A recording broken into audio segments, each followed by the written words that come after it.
Le scandale de l'eau contaminée au plomb de Flint est devant les parlementaires à Washington. Une audition a été organisée au Capitole pour déterminer les responsabilités dans ce dossier où des milliers de personnes ont été empoisonnées au plomb pendant des années.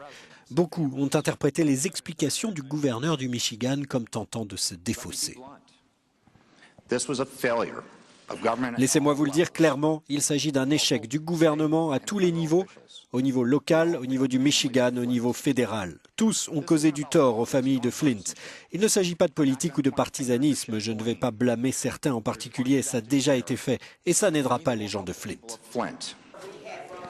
La directrice de l'Agence de protection de l'environnement est également apparue en grande difficulté, et plusieurs familles de la ville avaient fait le déplacement à Washington. Si on va au magasin de bricolage, on a de la peinture sans plomb. Si on va à la station-service, on a de l'essence sans plomb. Mais à Flint, Michigan, si on ouvre nos robinets, impossible d'avoir de l'eau sans plomb. Nous voulons de l'eau sans plomb. Le Michigan, ancien fleuron industriel du pays, est aujourd'hui sinistré. Ses services ont décidé en 2014, pour faire des économies, d'utiliser pour le réseau de distribution d'eau potable la rivière locale, pourtant acide et polluée.